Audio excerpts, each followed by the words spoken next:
So we're going to kick off with two speakers, Mitchell Stein and Roger Prince. They do sort of a tag team on sort of the broad issues of the Affordable Care Act. And Mitchell will begin. He's going to speak for about 8 minutes, then we'll flip it to Roger. Roger will talk a lot more about some of the tax and contribution issues that employers think about in terms of paying for health insurance. Then Mitchell will come back and wrap up on some of the general things on the Affordable Care Act.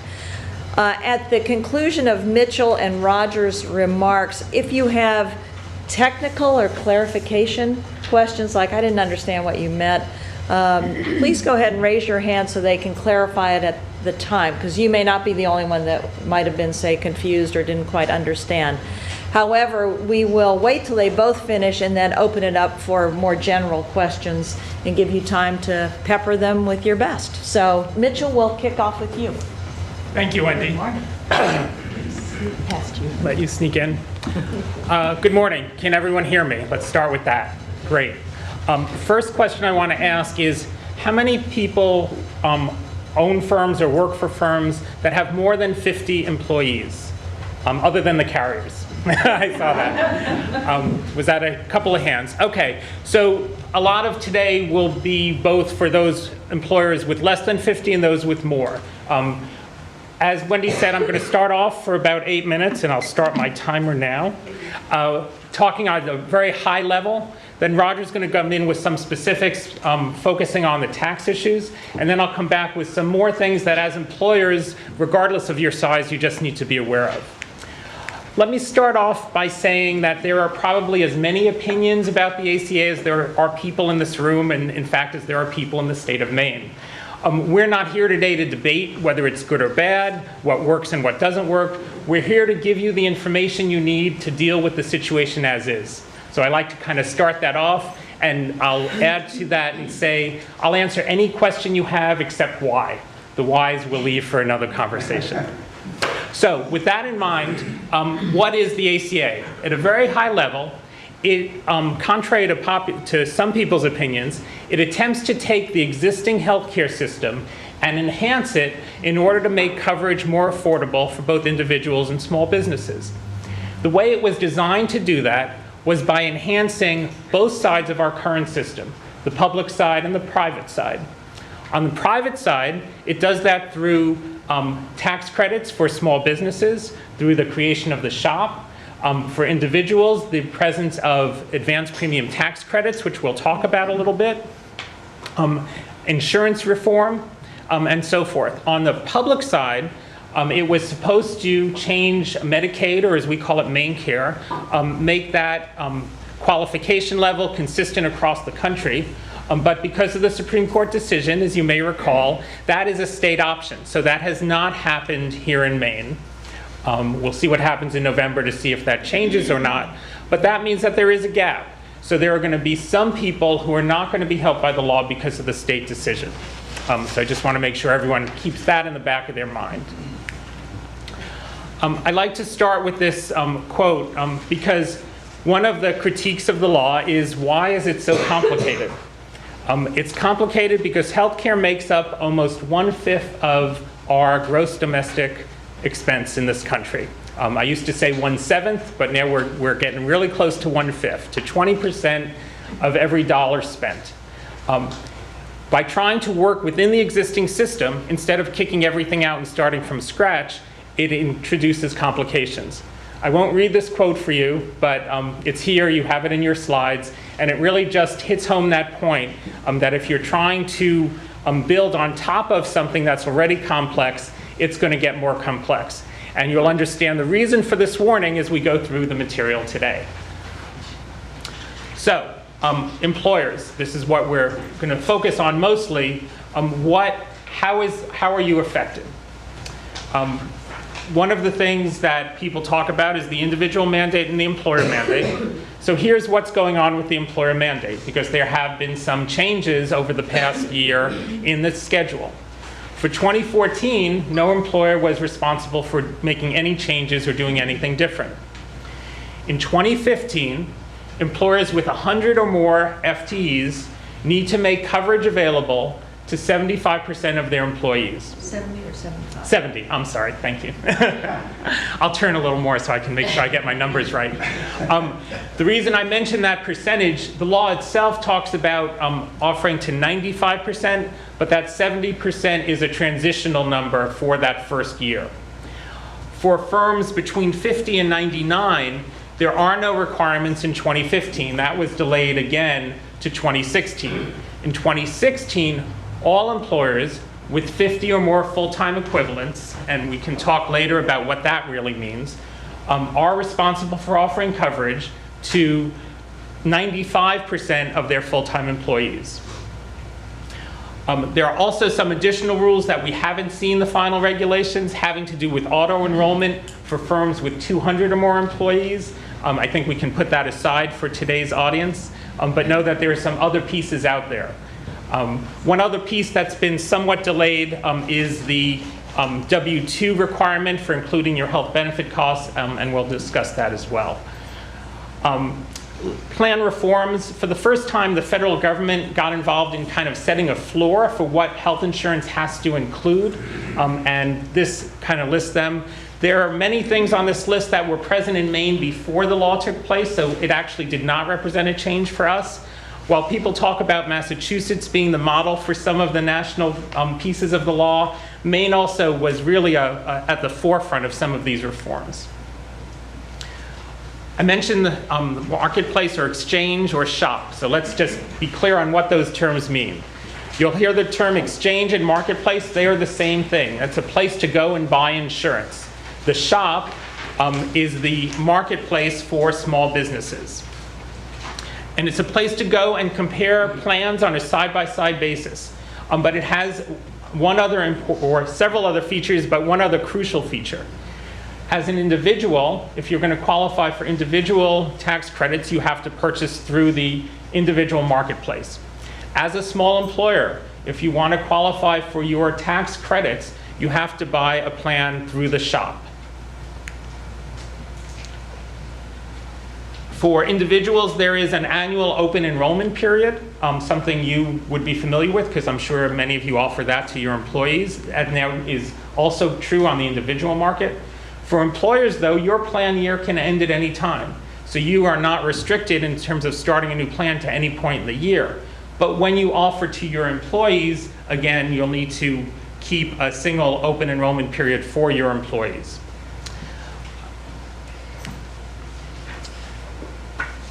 I'm already at 2 minutes, so we'll keep moving forward. With the shop, again, some basic information. Any firm with less than 50 employees is eligible to use the shop this year. In 2016, that goes to for employers with less than 100 employees. Also, last year, the electronic enrollment on the shop was not functional. That's scheduled to begin on November 15th. But know that regardless of whether you do the electronic enrollment on the shop, you can buy a shop plan through your broker. We have the insurers here today. I saw on the list, I think there are some brokers in the room as well. They continue to be a key part of the system, and they are able to help you and have that win-win of you getting your shop plan and your tax credit, and they still receive their commission. So know that the shop does not exclude the presence of the broker or put them aside. I'll just mention this last point, sole proprietors, and this represents a change from the former law in Maine. Sole proprietors now go to the individual marketplace as opposed to buying a group plan. The small group definition begins at 2 now instead of 1. And I think we've gone through this just really quickly. Again, the direct enrollment should be available beginning the middle of November. There were some questions as to whether that was going to be functional this year or not. It's actually being piloted now in 5 states. Maine is not one of those, but we're relatively optimistic that that will be functional this year. What insurers are taking place, and this is really a list for you to take with you, and you'll hear from many of these. Basically, in addition to last year, and that's telling me I'm already over time, in addition to last year's 2 carriers, Anthem and the Maine Community Health Options, Harvard Pilgrim has joined the marketplace, both on the individual and small group side.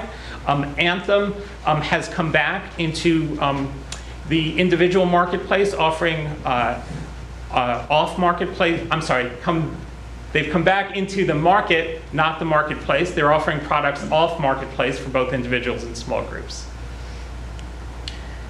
And again, dental, lots of options, and we'll have one dental carrier on the panel to go into details.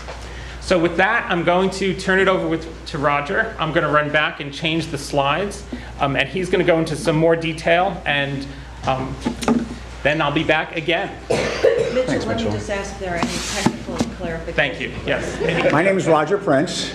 I'm a senior manager at Berry Dunn McNeil & Parker, and we're a large regional accounting firm, and I've been there about 20 years. I'm a tax specialist, and I'm a specialist in employee benefits. And you may be thinking, well, wait a minute, I understand why the insurers are here and why Mitchell's here, but how did this guy weasel his way into this thing? And think about it. The Affordable Care Act, and maybe you may not know this, is primarily a tax act. It's the largest tax act Congress has passed since the 1986 Tax Reform Act of President Reagan. And that was a landmark tax act. There's an incredible amount of tax in here. And what I'm running into with a lot of clients is they're kind of figuring it out now that I have to talk to my insurer, but I'm probably going to have to talk to somebody, either my lawyer or my tax guy, who understands the tax aspects, because a lot of the rules you're going to hear about with respect to individual requirements and employer requirements are tax rules, and they're all controlled by the statute, the Internal Revenue Code and the regulations. So I see a lot of misconceptions out there about how different provisions work, and it does come down to tax. And I'm not trying to overblow the whole thing, but that's why I'm here. So let's take a look for a moment. Wendy mentioned a good fact earlier. She said, out of, 44,000 are enrolled, about 90% of those receive some kind of help. And the way it works under the Act is if a individual qualifies for a subsidy, first, dependent upon their income. And it comes down to whether or not their household income is between 100% and 400% of the federal poverty level. And I'm just showing you up here what the income levels are. For an individual in 2014, almost $47,000. For a family of 4 in Maine, $95,000. So think, what percentage of families of 4 in Maine make more than $95,000 household income? It's a low percentage. So what I always try to explain to people is most of your employees, if you're a small employer, are going to qualify for federal subsidy. And you might think, well then, so what? Well, the difference is you may have employees coming to you. These are the questions I'm getting, saying, why are you offering me coverage? You're screwing me. I can't go to the exchange and get a federal subsidy because of you. So something you are doing at your cost that's supposed to be a benefit all of a sudden is perceived as a detriment. I've seen this again and again, because the employees aren't always well informed either. So here it is. To be eligible for subsidy, you may not be eligible for Medicaid or Medicare, but the big one is you may not be eligible for employer coverage. As long as the offer of employer coverage, and I get to this in the next slide, is affordable and provides a minimum value. Okay? Most policies in Maine provide minimum value. If I offer coverage to my employees, and it's employer pay all for single coverage, but employee pay all for family coverage, is that affordable? Anyone want to, yes, no? No. It is, and that's a great answer, because it segues right into what I'm going to explain. The affordability standard is odd, and a lot of consumer groups didn't like this, because the affordability standard is determined strictly by how much your employees must pay for single coverage. In general, the rule is you can't make them pay more than 9.5% of their household income for their own single coverage. What you charge for family coverage makes no difference whatsoever. Okay? So what some clients are doing is they're providing affordable single coverage, but they're not providing affordable family coverage. And you might think, well, then so what? I'll just do affordable family coverage. I mean, I'll do affordable coverage. I'll do, employee pay all. But hey, employee, if you want family coverage, I'm offering it. You pay all, or you go to exchange. But by just offering family coverage, I've precluded my employee's spouse from getting a subsidy. Okay? Because that spouse has received an offer of affordable coverage based upon that single standard. Does that make sense? So what we've explained to some employers is, and this depends upon carriers too, is you may want to offer coverage to your employees, and it depends on what kind of coverage you can get, but employee and dependent only, no spousal coverage. at least then the spouse has the option of going to the exchange and maybe qualifying for a subsidy dependent upon income. So that's just one thing to think about. Mitchell mentioned, who's affected by all of this. Right now in 2014, the only people affected are individuals because we have the individual mandate in place. And people signed up in Maine. And when we file our Forms 1040 for 2014, later after year end, we're all going to have to fill out a new part of our Form 1040, which talks about whether or not you are eligible for coverage and did you have minimum affordable coverage. And if you minimum essential coverage. If you weren't covered, you are going to pay a tax penalty, which will reduce your refund, okay? But it's a tax penalty you're going to end up paying. And think about this. This is going to be kind of a mess, I think. People who did receive subsidies this year in 2014 will have to do a reconciliation of those subsidies on their 2014 taxes. So those subsidies were based upon prior year events, because no one, and you kind of look forward, but what if you got a raise during 2014 so your income went way up? Well, now you've received an excess subsidy. So you're going to have to pay that back to the government with your tax return, and again, reduce any potential refund. So it really hits individuals on their tax returns. And I think a lot of people are going to be surprised by that. We mentioned employers. Small employers are 49 employees or less, 49 full-time and full-time equivalent employees. But what has been done for 2015 is a special transition rule said, we're going to, just had to look over here. We're going to delay all of this for medium-sized employers. That's not the word in the statute, but that's what's happened. Basically, employers with between 50 and 99 full-time and full-time equivalent employees. So that's good news. I know a couple of people raised their hands when we said anyone with over 50. Well, if you have less than 100, you're still golden in essence for 2015, although there are some transition rules you have to meet. You can't be eligible by reducing your workforce. You can't be eligible by reducing coverage. And the rules get complex and I won't go into them, but suffice it to say that if you're 80 employee employer, you've got to look at these rules carefully because you're going to have to certify that you meet various conditions to get this 1 year additional exemption. Okay, so talk to your advisor is all I'm trying to point out. This is important, I think. We've had a lot of talk from small clients about this. What are the cost benefits of me offering coverage to my employees in essence? If you offer group coverage, the benefits to your employees are quite remarkable. You can offer the coverage to them and it's tax-free. If they have an employee portion that they have to pay and they have a cafeteria plan, they pay that pre-tax, both in terms of income tax and payroll tax. And you can also provide, pre-tax health reimbursement arrangements and so forth. Now let's say you decide to abandon coverage and send everyone to the exchange, and some people are doing that. I mentioned before, okay, they may be eligible for a subsidy, and that is also tax-free. However, let's say you decide, I'm going to give them a bonus instead of providing coverage. I used to provide coverage at $2,500 a year. I'm going to give them a $2,500 bonus. Now that's taxable for them, okay? So their employer money is taxable, and the money they pay the exchange or a private carrier for their coverage is after-tax dollars now. So everything for them is after tax. So there's a tax cost to an employee to go off an employer plan. And there is one way to beat that, and I'm going to show it to you. What we used to see a lot in the individual market or in the small employer market, a lot of our employers told employees to go out and buy individual policies and we'll reimburse you for those pre-tax. That was allowed under the tax law. And in 2013, the IRS issued a notice saying, no more. We're not going to allow you to do that. If people want individual coverage, we will help them on the exchange if they qualify, but you cannot use pre-tax employer dollars to let employees buy individual policies. I just want to check my notes here because I sometimes get ahead of myself. How am I doing on time, Wendy? Well, 8 minutes. Wow. Okay. I want to bring up one thing here. I've had a client call last week, and I worked with a client in New Hampshire the week before. There are about 3 or 4 national firms that are saying we have found a way to skin this cat. Zane Benefits is the most prominent of all of them. Basically, Zane is saying on their website and selling that they have a health reimbursement plan, an HRP versus a health reimbursement arrangement that allows you, the employer, to sign up with them. Your employees buy individual policies and your contributions to their reimbursement arrangement are pre-tax. And we've looked at this closely, and I don't think it works. And neither do any other advisors nationally, but we asked them for a legal opinion and we haven't got it. But just in case you come across those kinds of claims, really look at them carefully, because the penalties of non-compliance on this are substantial. So you just be careful, you see that.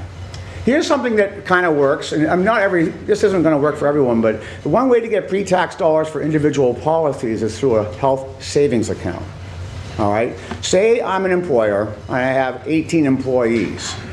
And I've offered coverage, but I want to do something different. I could send them out on their own and say, look, if you sign up for a high deductible health plan, individual policy, either outside the exchange or inside the exchange, because there are now HSA eligible plans on Maine's exchange, then I will contribute X dollars to your health savings account this year. Okay? And my contribution to your health savings account is totally tax-free. And they, if they go to the exchange, may qualify for a governmental subsidy. So it's kind of a unique way. Now, one of the dangers there, or one of the things you got to be careful about, is their HSA cannot be used to fund premiums. So the only thing it's going to be good for is out-of-pocket costs. But of course, the whole idea of a high deductible plan is, because it's high deductible, the premium's been driven down, resulting in a out-of-pocket potential, or likelihood, really. So if you're funding that out-of-pocket into an HSA, it may work. I just haven't seen a lot of people talking about that, but we think it works, you know, and it's a nice idea. I'm going to move into this credit. We don't have to spend too much time on it, but the small employer healthcare tax credit can be a wonderful tool for those people that qualify, but it's not easy to qualify. Look at the standards. You have to have 25 or fewer full-time equivalents, and we'll get into that to qualify. Your average annual wages have to be less than just a little over $50,000. Here's another one. You have to be paying more than 50% of the premiums. That's a high employer pay rate, at least compared to what I generally see from our clients. Finally, starting this year, you must use SHOP, which Mitchell mentioned earlier. That's the exchange small employer program. And this is a new limit, again, starting this year. If you get this credit, you can only do it for 2 consecutive tax years. It's not unlimited anymore. Because it is a great credit. You can see what it equals. 50% of the premiums you pay, and if you're not-for-profit, it's 35%. And by the way, if you're not-for-profit, you have to be a 501c entity in order to qualify for this. But so this is a narrow benefit, but it can be tremendous for the right entity. Just very quickly, if you want to maximize the credit at the 50% I showed you, you have to be really small, less than 10, or 10 or less, I should say, and average wages under $25,000. And then it phases out when as you start to grow in size as an employer. But again, we made this because it's one of the biggest tax benefits of the Act. Here's how you determine full-time equivalence. You take your total hours and you divide by 2080. You don't look at overtime in essence. And by the way, you exclude your typical owners, sole proprietors, 2% shareholders and partners and so forth. Average annual wages, not very hard to figure that out. I'm not going to spend much time there. What I do want to spend a little bit of time on is this reporting. The reason the entire employer penalty provisions were put off for 2014 was because this reporting was not in place. I don't know if you remember, but back in July of 2013, the Obama administration announced a 1-year delay for the entire employer provision. So that's like right now in 2014, we're in this first year of delay. Next year, as I told you, there's a further delay for medium-sized employers. Okay. However, starting on 1/1/2015, at least today, large employers, 100 or more people, are going to have to comply with the pay or play provisions. And that's what the interesting part is. I'm not getting a lot of calls from those people yet. I'm still hearing from small employers. The large employer, I think there's going to be a tsunami of activity starting around November 1. It's just, we're all deadline driven, and a lot of employers, large employers, haven't really looked at this yet. But small employers can be hit by these reporting rules. The first rule says you have to report minimum essential coverage. The section I refer to up there, 6055, is an Internal Revenue Code section. And the only reason I point that out is if you offer self-insured plan, no matter what size you are, 5 employees up to 5,000, you have to do that reporting. Okay, and you're going to have to do it starting 4/60/15, filing in no, I say 60-15, starting in 2015, but reporting in 2016. So that's any size employer. And then down here, this is where large employers have to report what kind of coverage they're offering to see whether or not they're subject to penalty. And while medium-sized employers have a break from the penalty rules for 2015, they don't have a break from the reporting rules. So in 2016, January and February, they're going to have to fill out these reports. And remember I said you had to certify whether or not you qualify for that 1-year exception. That's where you'll do that. And these reports are just like W-2s in essence. They're 1095 forms. It's a new form. And what they're going to look like is a W-2, but with a lot more information on it. The amount of information that's going to be required is incredible. And it's going to be a real burdensome activity. And a lot of the payroll companies are really working hard to try to get systems in place to provide the information, because it seems natural it would be a payroll function. That's all I have. You want to ask if there are technical or... Sure. Are there any tax techno? Last slide. Yeah. We go back to the last. Yeah, I'm sorry. I just did something here. What did I do? Oh, sorry, I was moving. That's all right. Mitchell's fast on the trigger. He's giving me the hook. Yes, Ed. Okay, so you're saying any size employer with a self-insured plan? Yes. And is that section applicable only to self-insured plans? Yes. As far as what's going to happen, this first set of reporting up here, let's say I'm any size employer with an insured plan. My insurance company is going to do that report because it's reporting the insurance coverage in general that's being offered. But if I'm self-insured, Barry Dunn is self-insured, regardless of my size, my TPA is going to do that report. We're going to have to file it. Yes, sir. Yeah, Roger, nice job per usual, but I just wanted to see if you could talk about HRA. You talked about the HSA as a pre-tax, but obviously that's going to benefit those above 250%. Those below 250 that have access to a cost share reduction. The HSA plan might not be in their best interest, right, if they're going out the individual exchange. So the HRA could be the better avenue. Can you talk about that? Yeah, here's the point this gentleman's bringing up. He mentioned 250%. If you earn less than, and I may have this a little bit wrong, so help me out. If you earn less than 250% of the federal poverty level, then besides the subsidy I spoke about, you may also qualify for out-of-pocket assistance. It's another form of federal assistance, pre-tax, which is good. What he was indicating was if you have an HSA that may make you ineligible for that assistance. The trouble is, if you try to do it instead with an HRA, health reimbursement arrangement, what I was showing was a case where you send your employees out and they buy individual policies. In that notice I spoke about earlier, the IRS said you can't do an HRA combined with individual policies anymore. It used to be done all the time. You just can't do it, period. So you're right. It's a tough call. I hear what you're saying, and I don't know what limit. I just don't know. That's a good. You'd have to take a look at that with your advisor, whether it's because the HRAs are out. May I ask one more question? Yes.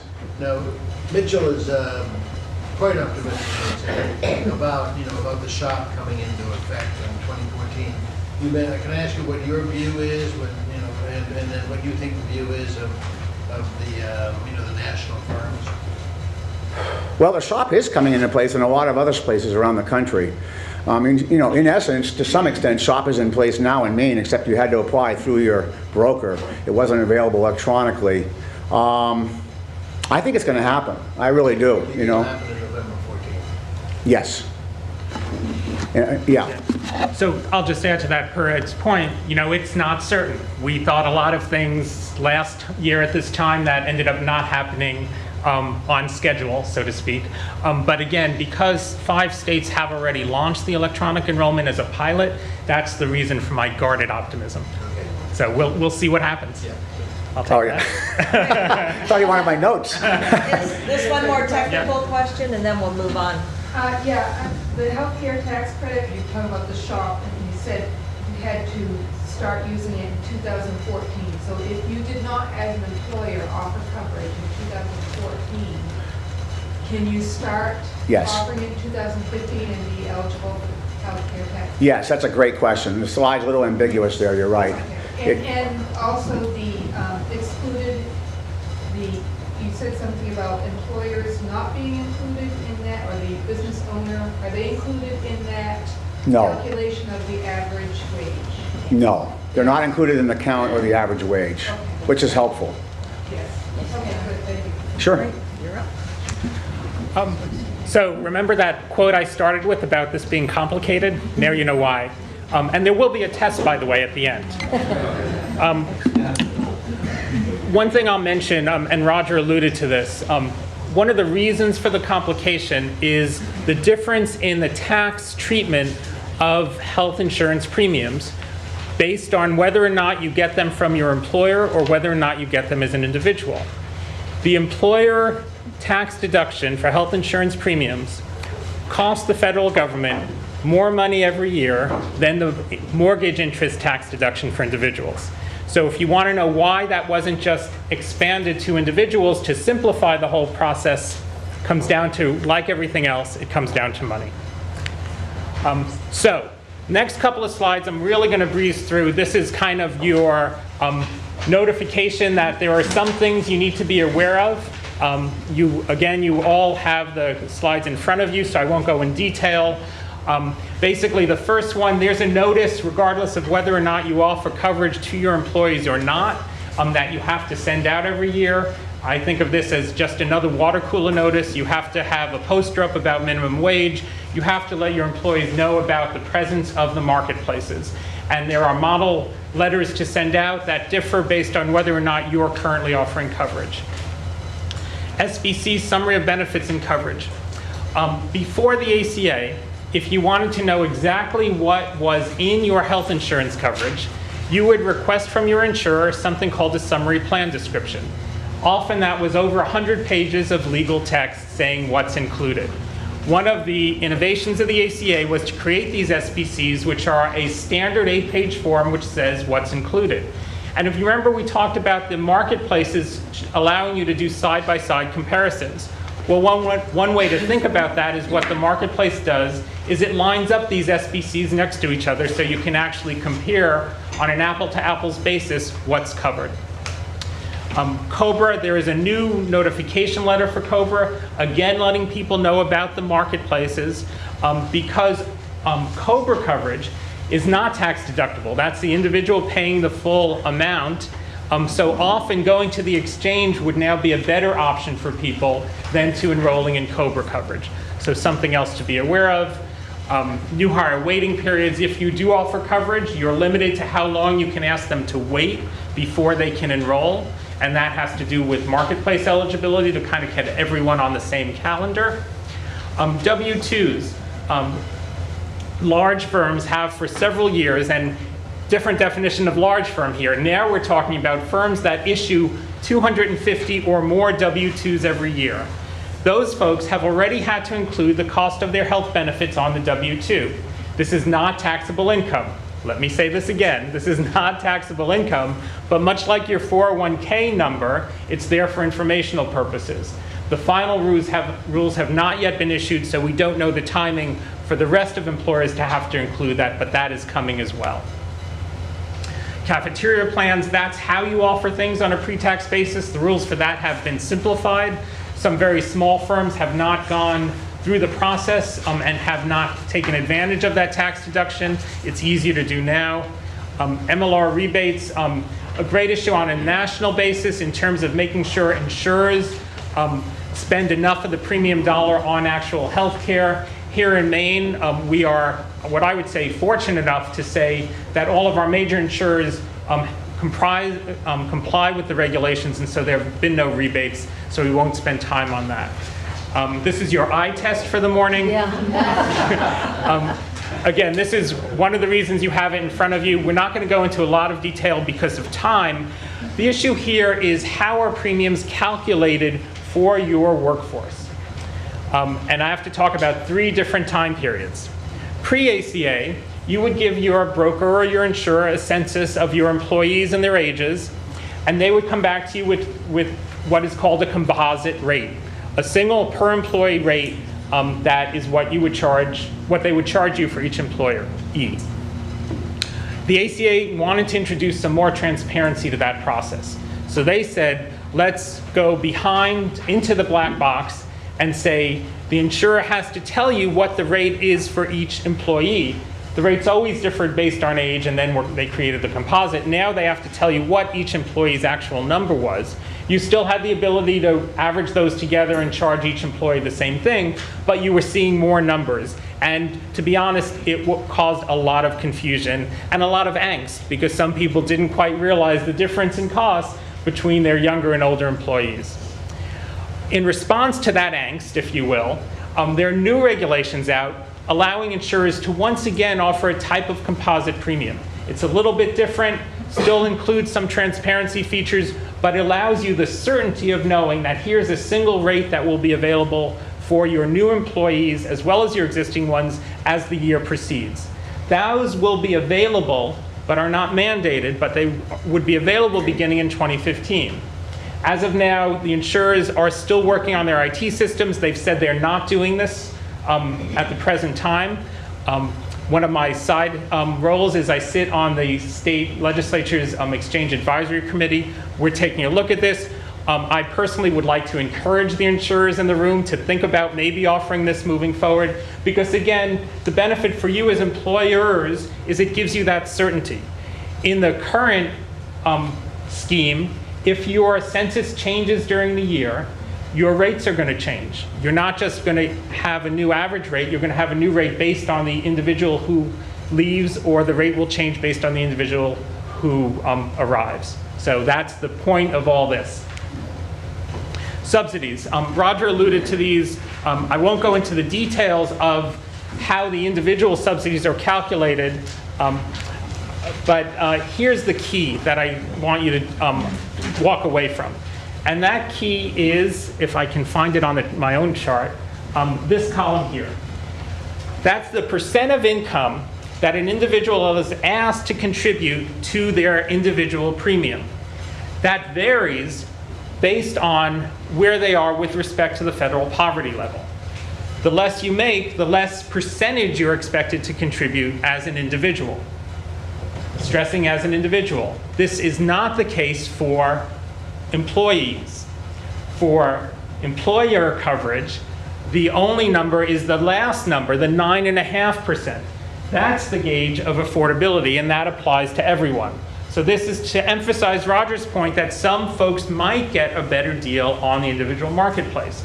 But it is a complex question. It depends on their income and their family income. So just know that there's a lot going on. Kevin's question alluded to the cost-sharing subsidies. Those earning less than 250% of the FPL, the federal poverty level, have access to another level of help, which is the cost-sharing, your co-pays, your deductibles. Those are adjusted for those folks. And finally, a level of financial help that is available to everybody, insured, self-funded, on marketplace, off marketplace, and that's the out-of-pocket maximum. This is something that I think is one of the most important protections.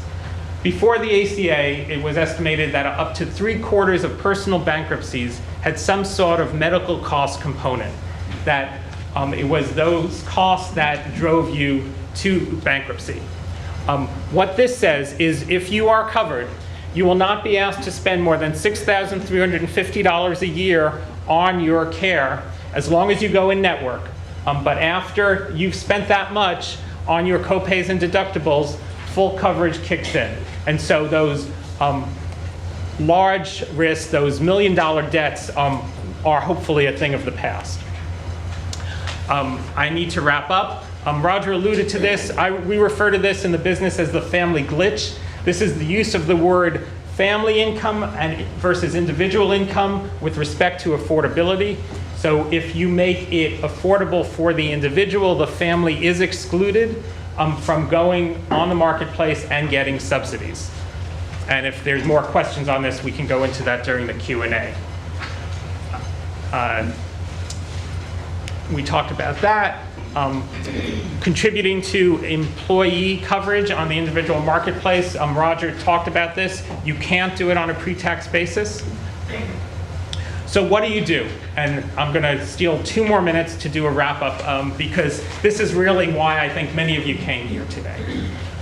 What do you do that's best for your employees and best for your own business? Because you need to run a viable business. If you have fewer than 50 full-time equivalent employees, you have options. In fact, this year for 2015, if you have less than 100, you have these same options. You can offer to your employees and dependents, and we should really also talk about spouses as a separate category. You can offer to everyone. You can offer to a subset. You can offer to just your employees if you are not required to offer coverage. If you are in the category required to offer coverage, you have to offer to dependents but not spouses, just to add one more wrinkle. And finally, if you're not in the coverage, so this year less than 100, next year less than 50, you can choose not to offer coverage, thinking your employees may be better off on the individual marketplace. We've alluded to some of the factors that go into that decision. This is kind of a summary for you to take away and meditate on as you go. So I'm going to stop there. I think we're going to invite Roger to come back up and join me. The last 2 pages here are just some more links and resources. So with that, I guess first, any technical questions on what I covered, and then any general questions for either Roger or myself. Ed. Yeah, I think Kevin's question was really a very powerful one. And I think the question, and it may be applicable to a lot of people in this audience, you had the chart which showed, is it possible for you to show the chart that had that showed what 250 looks like? What 250% actually looks like for a family of 4? So for a family of 4, 250% of the federal poverty level. So for a person making 60,000. 60,000. So if the combined income is, let's say for the sake of the discussion, is $48,000, $52,000, or something like that, you're in there for that additional subsidy. Is Right. that correct? Right. That's correct. And so and that's true up until Yeah. 59,000. Yep. Right? The combined family income. So that's an important, so really when you move over to that subsidy, the subsidy would actually be greater. Than the premium alone. Right. That's right. Absolutely. That's important to keep in mind. Absolutely. So when you think about pre-tax versus post-tax dollars and try to do some sort of calculation to see how your employees might be better off, that cost-sharing subsidy is something you're going to have to try to account for as well. It's not just the premium subsidy. In the back, yes? So earlier, I think you or somebody else suggested one idea would be to provide no spousal benefit or family coverage, then the individual could go on the market. And I'm looking at how does that fit into the family glitch? So, Go ahead. yep, so let me go a step back and go over what all the different pieces are, because there are a lot of moving parts there. Go to that second page. There's a reason I included that quote about complicated. If you are not required to offer coverage, so you're under 100 this year or under 50 next year, 2016, then you have all the options open to you. That's from the employer side. From the individual side, the way your subsidy eligibility is determined is based on both offer and affordability. So those 2 different pieces. Okay? So for spouses, and no one is ever required to offer coverage to spouses. If the spouse is not offered coverage, then they would be eligible for a subsidy on the individual market. Dependent upon household income. Yes. In other words, you're, as an employee, if my spouse goes to the exchange because, well, in my case, she wasn't offered coverage, they're going to look at the household income, not just her income. That's important. Right. Right. So, have we succeeded in adding to the confusion? I want to just bring up one point briefly. Is that okay, Wendy? One option we didn't talk about. Remember I mentioned that, and you brought up a good point, that you can't combine a pre-tax feature with sending your employees out and getting individual policies. But what about this? There are now some companies in Maine that are starting to offer private exchanges. All right, these are not the exchange we have up here. These are exchanges where a provider, it could be an agency, it could be somebody else, has signed on with a number of different insurers to offer coverage basically on a web base that they've created. Now, I, as an employer, set up a defined contribution plan, like a 401k plan. I said, I'm going to give every employee $4,500 this year. You go to that exchange and you buy what you want. You can buy down or you can buy up. It's up to you. And you can buy from any one of 3 carriers. You can buy different level policies. Do you think I can, that money I'm giving my employees pre-tax? It is. And I'll tell you why. It's because even though I'm giving each employee individual choice, the products that they're going and buying are group insurance. They're not individual policies. So it's kind of a marrying of the individual concept with group insurance tax benefits. It's really started at the high end of the market. You know, Sears, about 5 or 6 large employers nationally are already doing this. They're setting up defined contribution plans for a number of reasons. It allows them to budget exactly what their health insurance is going to cost them that year. They set the reimbursement rate, not the insurer. So I just wanted to bring that up. Yeah, the caution is the confusion that sometimes arises because they use the same term, exchange or marketplace, as the federal one. There are no subsidies available on those private exchanges. That's right. So that has the same issues for what your employee gets as it does as if you would offer coverage directly. The other thing, one way to think about this idea of a defined contribution health plan reflects what happened to pensions 20, 25 years ago with the really popularization of the 401ks. Before 401ks, an employer would often offer a pension that was a defined benefit, not a defined contribution. You work a certain number of years, you get X dollars every year. That is rarely the case today. Now you contribute to an account, the employer contributes to an account, and the money in that account is whatever it is. Your pension is whatever is left in that account, not a guaranteed amount. The issue we've seen with pensions is a concern moving forward with doing the same thing to healthcare, is that the contributions don't end up keeping up with the cost of the coverage. And so as time moves on, an employee would get less of their premium covered by the employer and have to pay more out of pocket. So there are some great things, both for employers and employees with these private exchanges, but there are some cautionary notes as well. Yes, sir. Roger, for the purpose of taxes or for insurance, what is income? Earned income or all income for household? Great question. It is household income. And what it is in essence is the bottom of page 1 of your 1040, your adjusted gross income, less, I'm not sure, less something. I think it might be less tax exempt, but I'm just not sure. It's an adjustment to it's basically your adjusted gross income, but I do think you might reduce it by tax exempt. So it's earned income and any other income? Yes. Okay, Yes. that's an important point. Yep, there's and I don't remember the line number, but there's a line on the 1040, and the title is MAGI, Modified Adjusted Gross Income. Right. I think Can you get the answer and then Yeah. we'll make sure that. I think it's AGI less tax exempt and a couple other things you never see, but I think that's the big adjustment. So it would affect unearned income as well? Yes. So any stocks, any interest? Yes. That's included. That I'm sure of. Yes. One more question, this one's easier for you. Subsidies ever need to be repaid? It won't have to be repaid if you receive an excess subsidy. Because what happens is when I go into the exchange in November, they're going to base my subsidy for 2015 on past data.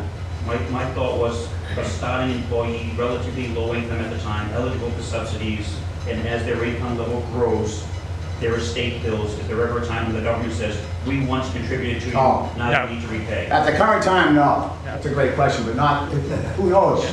But not, well, just like, for instance, retirement plans. I just read another article that the government's really worried about high balance retirement plans. And there was a time about 10 years ago where they taxed excess accumulations in retirement plans. Right now, they don't. Maybe they will again. But right now, the subsidies have it's a one-time event unless it needs adjustment because of excess received. Let me elaborate on that because that raises two minor. Quick. Okay. There's so much to talk about. It's important that as your income changes during the year, individuals go in and note that in the marketplace so your subsidy is adjusted. Because while the government will not take back subsidy that you're eligible for, If they end up paying you too much, then when your taxes are filed, as we've said, it will take that back. There are limits on how much it can take back unless you cross that magic 400% threshold. If you end up going above 400% of FPL, then you can be asked to pay back the entire subsidy that was advanced to you that year. Great I'll questions. stop. Thank you. And I'll be around afterward too, so I can answer most questions. Yeah, I want to say these are excellent questions. And, you know, I'm a small business owner myself, 10 employees, and I spend every day thinking about health and healthcare. And this is very complicated stuff. I want to emphasize that we really recommend you sit down and work closely with your broker and also talk to your accountant about how to approach this.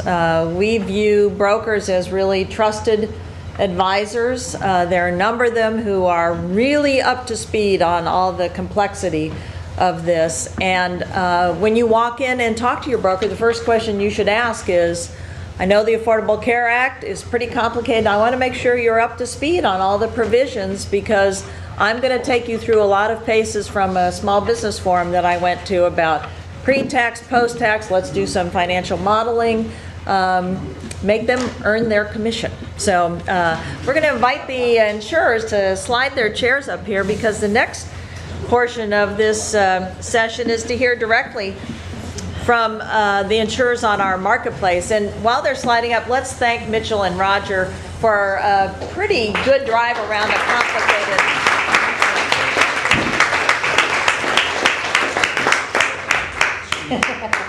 Slide Brian in there.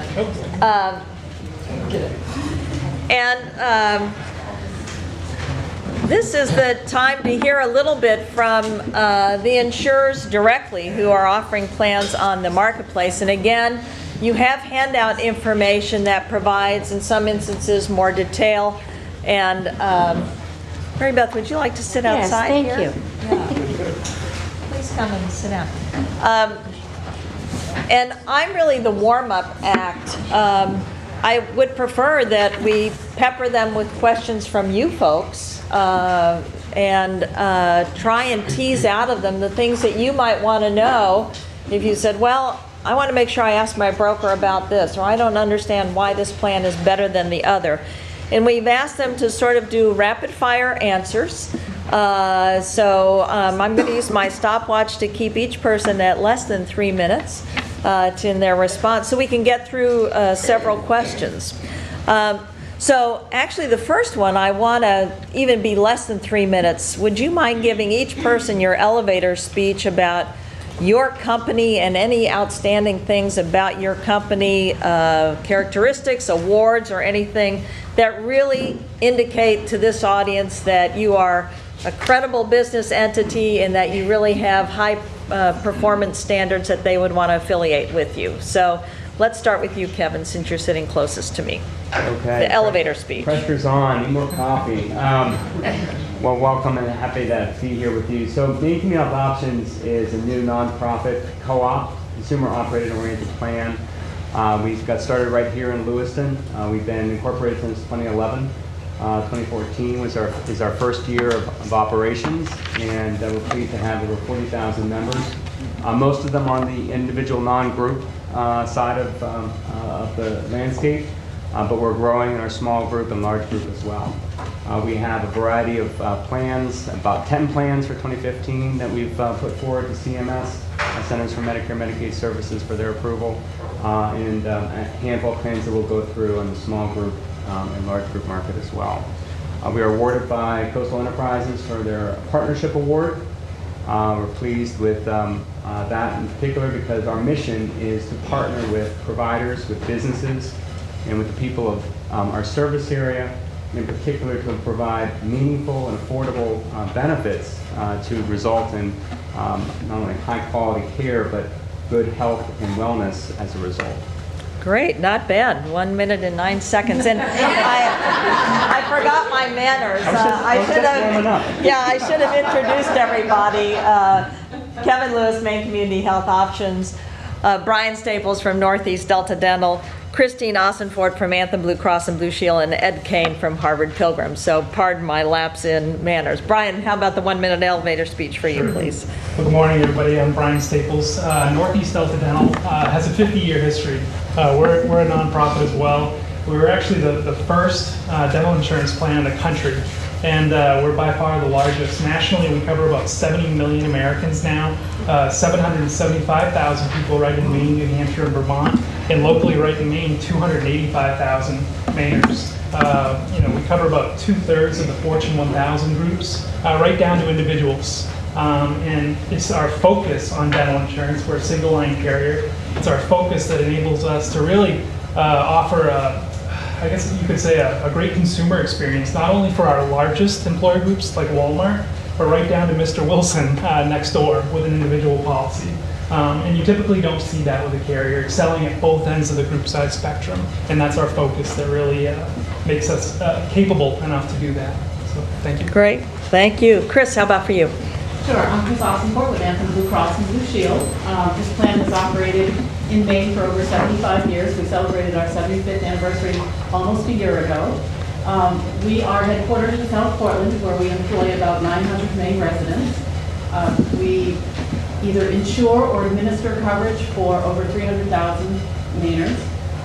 We have continuously operated in all market segments, even when no one else would. We continue to sell in the individual, small group, and large group markets. We are offering a variety of plan options, both on and off exchange, in the individual and small group markets. And we are continually trying to innovate and lower our costs, which we will talk a little bit more about in future presentations. Thank you, great. Ed? My name is Ed Kane, I'm Vice President for Maine for Harvard Pilgrim Healthcare. Our office is in Portland. Harvard Pilgrim Healthcare is a New England not-for-profit healthcare company. It's been in business for almost 50 years and have about 1.3 million customers, about 100,000 of those in Maine. And we are we're an unusual company. We're a unique company, I think, in this space.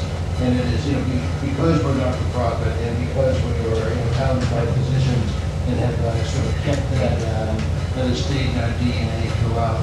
Have been very quality conscious and quality of care conscious, and I think that's reflected by the fact that for 10 years in a row, we were chosen as the #1 health plan in America by under NCQA measurements.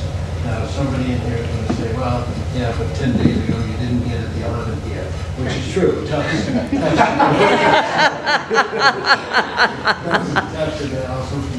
did sneak by us there.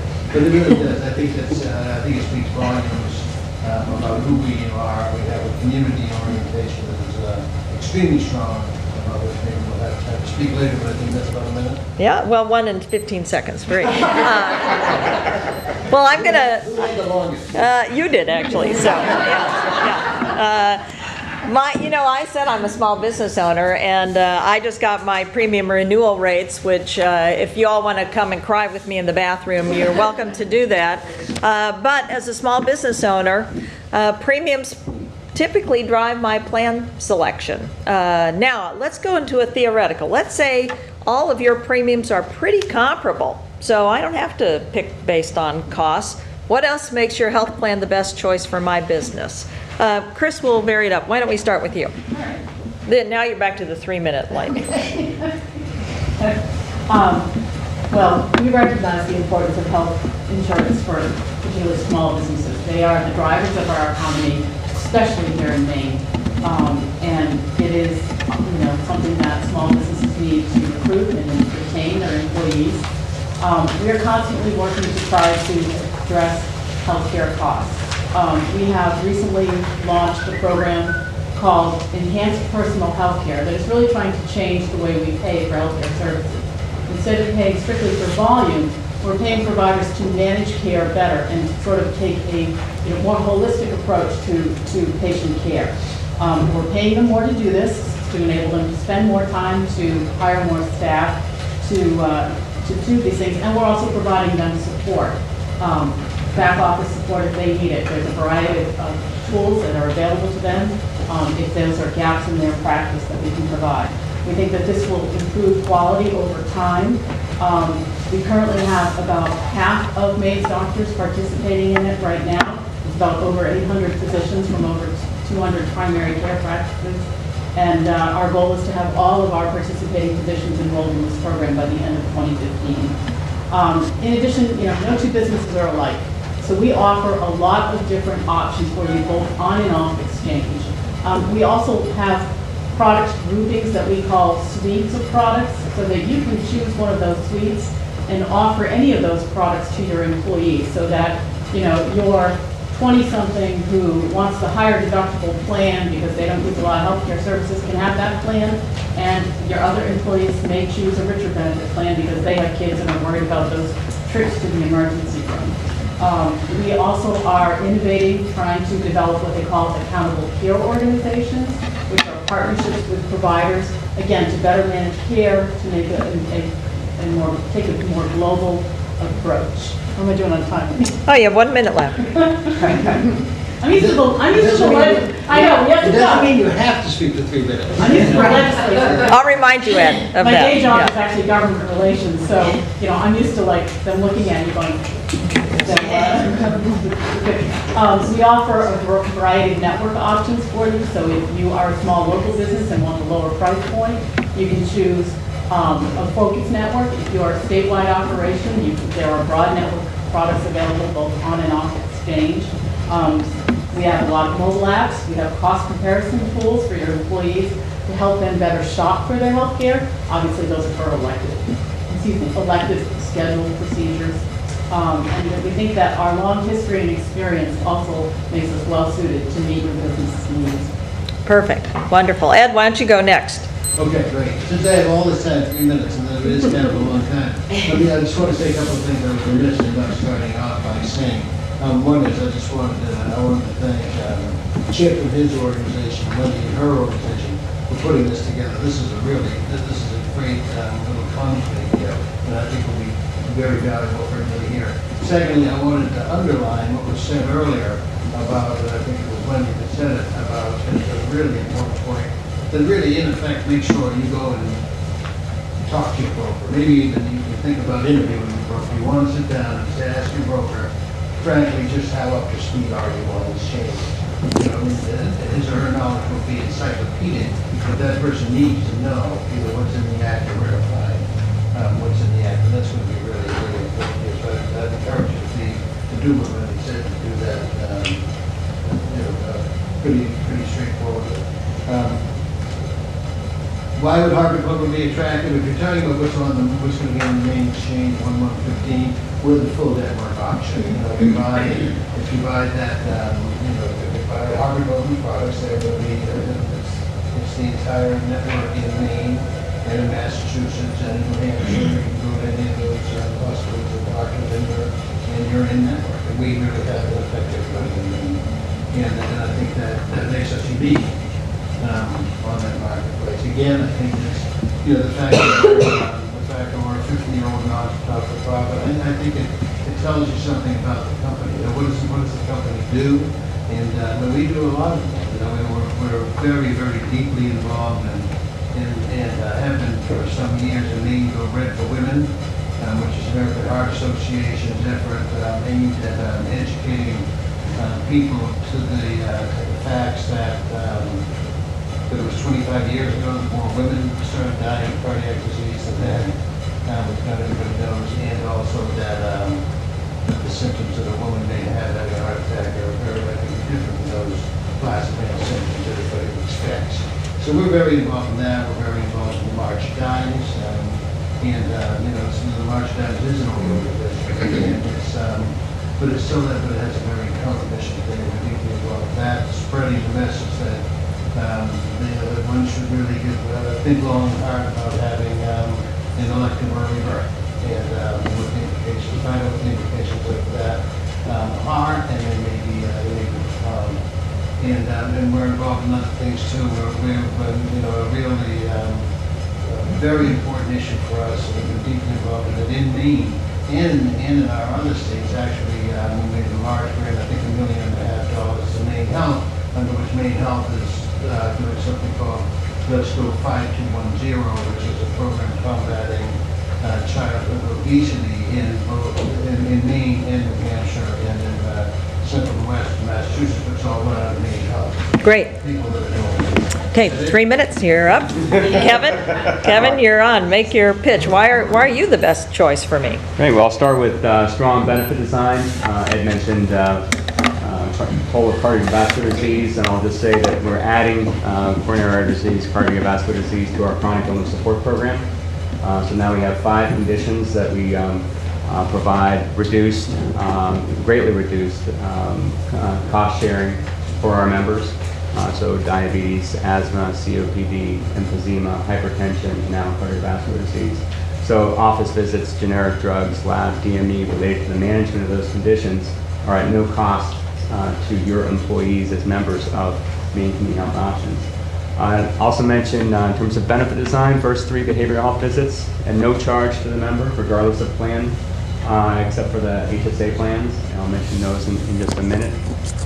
That's really to reduce the stigmatization and the barrier, financial barrier to getting into behavioral health, which we know if someone is newly diagnosed with a chronic condition oftentimes means the ability to adhere to that care plan.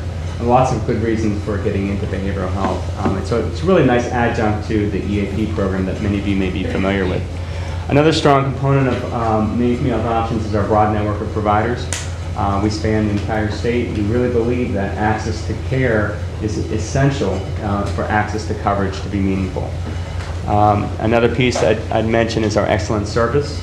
Our member services is right less than a mile away from where we sit right now, right here in Lewiston. We're pleased to have a very professional cadre of people taking calls from across the state each and every day. We have a great business development team, many of whom are here right now. I hope you get to meet between Bob Garrett, Patrick Hamlin, Christy Pendexter, Mary Whitaker, and of course I want to mention Rob Hillman, our Chief Operating Officer, so please take a moment at the end to meet with them. And lastly, I just mentioned quickly our mission-driven nature, that we are a nonprofit as well. We are a nonprofit that is directed by our members. So we are holding elections by our members, and more than half of our board will be comprised of our members. So people in this room who are members, or your employees who are members, are eligible to not only to vote, but then to also stand for a director role within the Health Options. It's a very powerful accountability measure that was very purposeful in the setup of consumer-operated and oriented plans. Great. Brian, and maybe you could also add a little bit of why should I be worried about dental? Go for it. Sure. Well, hello again. I touched upon some of the key points in my opening statements, I guess you could say, in terms of the scope. Delta Dental is really regarded as the dental expert in the employee benefits industry. And mine's thinking of all kinds of key points for you guys when considering which dental plan to buy. I think because we cover so many people, why do we cover so many people? Key stats for you guys, if you're a business owner. 90% of dentists in Maine, New Hampshire, Vermont participate with Delta. No other carrier comes close to that, okay? 80% nationally, 4 out of 5 nationally. And that's really important for you and your employees, because I always say the best dental insurance company is the one you don't have to think about, because people often think about their dental insurance when there's issues, when there's hiccups, things don't get paid. Well, with Delta, we make it so easy for all involved, not only the members, but our dentists. And so the key point, when you see a network provider, there's no balance billing, no claims paperwork, and no upfront payments. And that's important to a lot of Maine families. My sister does not have Delta Dental. When she has 3 boys, when they go to the dentist, she puts the bill up front, hands her credit card, waits to get reimbursed, and then pays her credit card bill. With Delta, we have no upfront payments, no claims paperwork, and no balance billing. Those guarantees don't exist elsewhere in the marketplace. Okay, so that's in terms of ease of use. And with dental insurance, it's not like life insurance. Life insurance is popular, but you hope you don't have to use it. Dental is meant to be used. So for a family of 4, you may be in the dental office 8 times a year. You know, some people need periodontal maintenance where it's 3 or 4 times a year. When you use the benefit, and we want you to use the benefit, you don't want there to be pain, basically. God, you know, this wasn't covered, I paid the premiums, this isn't covered. And Delta really makes it seamless. In terms of dentists as well, I always say, don't listen to me, call your dentist, okay? They probably participate with us one, as 90% do, but they'll say, you know, they just make it easy. And it's not just the networks, it's our contracts. Every other carrier has what they call missing tooth exclusions. Oh, sorry, that tooth didn't exist when your policy came in effect, so we're not going to let you do an implant. Delta doesn't have that.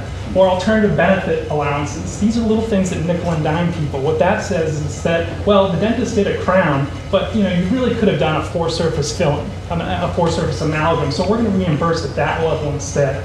Delta's a nonprofit. Our contracts, just like Harvard, we were started by dentists, and our contracts are rich. So your employees and you yourselves don't get nickel and dime when you use the benefit. And I think that's key, and I think that's why we cover 70 million Americans.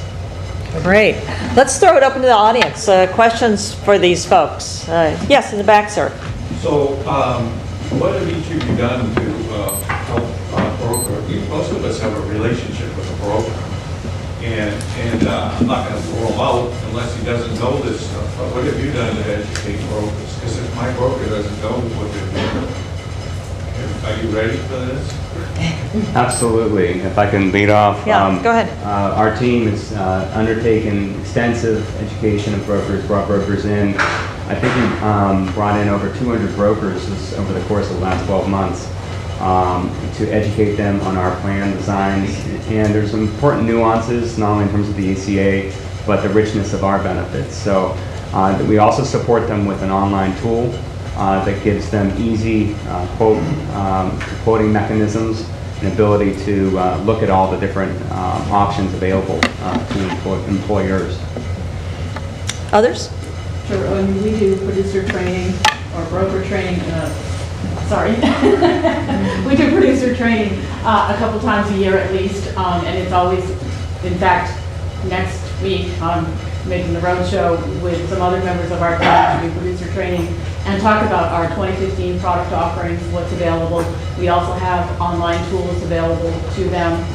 We also have online tools for employers. We have a website called makinghealthcarereformworkforyou.com that employers can go to and get information. So we are constantly doing outreach to the broker community and educating them because, to quote Mitchell earlier, it's complicated, it changes, the rules aren't necessarily the same that rules that we started under a year ago. Some of them have evolved and continue to evolve. So we do work quite a bit with our broker community. We do several things. One, we have broker meetings in each of our states several times a year. In addition to that, we have a broker advisory council who provides, as one might guess, of brokers who give us advice as to how they think we're doing within the broker community. And frankly, a lot of brokers have come to us on this because we have more experience with an exchange than anybody else because we've been participating in the Massachusetts Connector, so-called, which was sort of the original exchange since its inception. So brokers in each of our states have looked to us as somebody who really had actual hands-on experience of how an exchange was going to unfold. And so we were able to provide some real life, the benefit of real life experience to brokers. Yeah, Brian? Delta's very involved, as it seems everybody else up here is, with the broker community. Other than healthcare.gov, our individual plans are available through healthcare.gov and through deltadentalcoversme.com. Primarily all of our group business is really through the broker community. And because Delta, I'll phrase it this way, Delta's number 1 and the number 2 benefit business, dental right behind medical is a really big benefit for employees. My real job as senior sales executive responsible for sales in Maine is really being the go-to person for the broker community throughout Maine. They send their requests for proposals to me. I send them quotes out back, and we're constantly teaching them what we refer to as the Delta difference, which I kind of touched upon, all the value adds of the Delta policy. I think year to date, we've taken on 40,015 primary subscribers just in Maine. So it's the best sales year we've ever had. And about 35,000 of that is group business sold through brokers. The rest is through our healthcare.gov and through our Delta Dental coversme.com individual policy. So in terms of scope of working with brokers, that's really what we do. I will say one thing to do is when you work with your broker, make sure you ask them to see all the plans, both on and off the shop marketplace. So on and off marketplace, because sometimes you will not see all the plan options. And so be proactive and say, I want to see everything. I don't care if it's not competitive. You just show it to me so I know that it's there. Other questions from the audience? Yes? I guess following up on the education piece for these tax preparers, because when I look at this as a business owner with fewer than 10 employees, I think actually the first decision I have to make is, am I going to offer it? We've gone back and forth from offering to not offering. What sort of offering am I going to make? Is it going to be just the employer or what? And so I think in the past, when I've talked to the brokers and the tax preparers, they haven't been corresponding. So that's where the communication fell apart, is what choice do I make to benefit or to reduce my costs? Yes, I don't, you all are welcome to weigh in on that. Go right ahead. How about Roger? Yeah, Roger, it's your. That's a great point. Here, Roger, you take this hot one, okay? Yeah. That was a great question. And I think what you are going to find is that in the past, there hasn't been a lot of connectivity between agents and tax people because it wasn't as big an issue. Now there is, and we are hearing from brokers, a lot of brokers actually. So I've been encouraged by that. My experience with brokers in general has been a good one. I've had a couple of situations where brokers gave out advice which was incorrect, but I mean, that can happen to anyone. But I think in general, we are hearing from brokers, and if we're hearing from clients, we're sending them to the broker, because we can't answer all the questions either. Just like you said, it's a mixture of events. You know, we don't know a lot of questions about insurance design. We don't know anything. I don't even pretend to. So I can help them with like the credit, but I can't help them decide what design option makes the most sense. And I wanted to mention, that helps to answer your question. You had a question before about household income. I took a look at it over there on my, dumb people use smartphones now. So I look at Code Section 36B tells us what, how the refundable credit works. And it defines household income, as somebody mentioned, as adjusted gross income, the bottom of page 1, less tax exempt interest, less excluded Social Security benefits. So your unearned income in general is going to be part of the equation. And the other thing to remember is household income doesn't just mean the individual, it means the household. So it's the married couple plus dependent children income. That's why when the spouse goes, that spouse may be precluded from a subsidy by means of the household income disqualifying for her. One question that often comes up is, can you get around that by having the spouse file separately? And the answer is no. In order to qualify for credits, the married couple must file jointly their federal income tax. So just a little aside, for the individual people getting subsidies, you have to file your taxes jointly. Yeah. Yes. Right here. Just because I just saw this on the news recently and it affects some of my employees, there are many, many, many more couples that are not married but are still living in the same house. How does that work? For the subsidies, it strictly is based on your federal tax status. Common law marriage is separate, domestic partnership is separate, but same-sex marriage is recognized. So as long as you are eligible to file jointly, then you are a family unit. So a single-headed household could get this subsidy with the dependents? Correct. Yes. Correct. Yes. And the last thing is I'm walking away because Wendy's going to hit me. I'm sitting down. The rules are actually a little different for Maine Care or Medicaid, so keep that in mind. We're talking about the individual market. Yeah, talking about stuff that you as employers do. Other questions?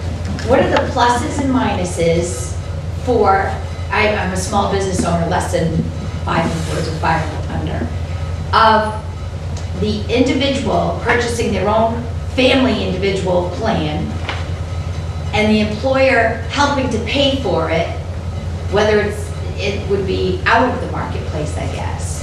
Does anybody here do that? And I'm just confused about that. Because I've never offered a group plan for my business.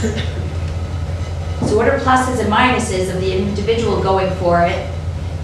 And it's not a formal defined benefit option or anything. So does anybody else have this concern? I think there's a lot of. I'm real green in offering anything at all, and what about you go do it, and here, I'll slap you money towards it. Well, first of all, a lot of it's going to depend on the span of income within your employees, because if you decide not to offer and you send your employees to the marketplace, there will be winners and losers. Lower income employees will probably qualify for subsidy and probably do better. Higher income employees will probably not qualify for subsidy, and they'll be paying full premium costs with after-tax dollars. And I think that's the equation that you have to look at, is sort of what's my average annual wage and what's the, how do I balance the losers and the winners. Now, for your contribution, I would have to defer to Roger or Mitchell or any of you guys that want to answer in terms of how does that work in terms of an employer providing sort of a defined contribution? Well, I would just say it's going to be very dependent on circumstances, and we would be happy to come to your office or have you come to us. We're on the second and third floors, just above Da Vinci's. But it is very individual in terms of the circumstances of the group, and so it is something to take a look at, the pros and cons of either the group or seeding to the individual market. Others, you should talk to somebody like Roger, because there could be tax implications for your employees depending on how you structure it. Because as he mentioned, HRAs aren't really something that you can do anymore, so if you just give them more money so they can buy insurance, that's taxable income for them, I think. Yes. Yeah. I think it underlines the whole question about brokers and your tax advisors talking about this for you. It's very important. Yeah, and I would suggest when you schedule a time to sit down with your broker, say, you know what, I want to get my accountant on the phone or in the meeting also, because there are going to be questions that I want to hear from both of you. And, you know, make them earn their commissions, basically, or their fees for you, because these are very complicated equations, and you will need help trying to figure out what is best not only for your business, but for each of your employees. Yes? Yeah, I'm just going to add a shout out to our storefront tool. So Maine Health Options, Robert Hellman, we have tools that actually model what you're asking. We actually model it out for you. So, and your broker or you directly can actually go online and do that and have to help you sort of fill out your employee salary ranges, put in whether it's a defined contribution or not, and come out with an actual answer for our storefront tools. As a small business person, let me say, I'm not sure my broker is up to speed on the ACA. I'm just saying that as an example. Can I call you guys? Can I say, geez, my broker told me this, maybe I better call and check? How easy is it to get a hold of somebody in your shop to say, okay, great, let me tell you what we see might be your options? Very easy. 855-624-64. Yeah, people are at the phones waiting for your call, right? Yeah. Yeah, go ahead, others. Yeah, we have, on Anthem.com, we have an employer portal with a tab that you can go and, you know, get more information or get the contact. I'm like, I don't remember the number. I can't remember my own phone number these days. But you can go and definitely we have direct sales staff as well as brokers that you can talk to. And again, we have that website, makinghealthcarereformworkforyou.com, that also has general information, videos, fact sheets that you can also look at for information. Right, we have harvardpublic.org and our 756-633. Brian? Yeah. I'll just quickly say, you know, it's funny when, even in the large group market, when you take on a large group client, it all boils down to some of the simplest things sometimes. Delta's famous for when you call our customer service, you get a live person on the phone right away. It's amazing the number of sales we've made just with little things like that that you don't actually see. They're kind of uncommon in the marketplace now. And so in your packets, one of the things I really provided, I wanted to give you guys a resource, not just some information today, but kind of build a relationship going forward. Because as everybody knows, it's not about just quality products, it's building a quality relationship. So in here, you have the headshots of the 6 sales office employees right in Saco, right on Route 1 in Saco. We have 3 account managers, 2 sales reps, and a marketing support person. So you have our email, phone, everything right here, and you can call us. And if I don't have the direct answer, we have Does a director of health the policy Bureau's rate who's really an calculator, is that expert. for individuals only, or She the presented small a lot group? last Is the year. BOI Chris Alabrini, calculator to cover small attorney, group? who's really very much involved in the ACA, and any really of those nitty-gritty questions that you guys want, if you send me an email, I'll get that answer from Chris and give it right back to you. Yeah, I was asking Kevin, the Bureau of Insurance here in Maine has a insurance calculator that shows you all the plans. I was just asking Kevin, because he's on the Legislative Exchange Advisory Council, and Chris, maybe you know. I think that calculator is only for the individual market. I don't think it covers the small It is. group business market. They do have, as Lindy mentioned, if you go to the Bureau of Insurance website, if you go to Maine.gov and find the Bureau of Insurance, they do have a calculator for both 2014 and 2015.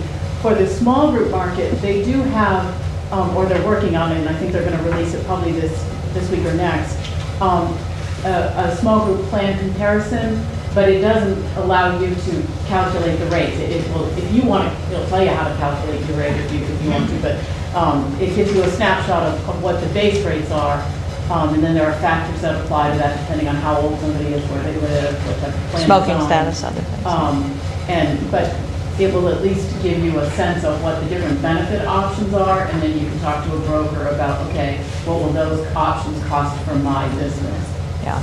Audience, because you're really the people we're here to serve, and Chip. I got a final comment. As I was listening to this, we're a small employer also, and I suggest you come to the medical marijuana program on October 21st. This might motivate you to want to learn more. Just considering ACA options may qualify you for that. It is, I look at the big picture in this. The goal of the ACA is to have more Americans insured. That's important. I come from a family that has enormous medical costs. Uninsured, we would be bankrupt. This gets more people insured. That's a good goal. There's a big transition time till we all get accustomed to all the things that are going to apply to us as employers and to us as individuals. Just going to reiterate what everybody has said. Ask every possible question you can think about to your tax advisor, to your broker. We get great support from our broker in terms of considering options. And when we didn't know something, we called up our accountant. Do it. It's important, and you don't want somebody from the government knocking on your door later saying you didn't do it and you needed to do it. So jump in. It's horrendous.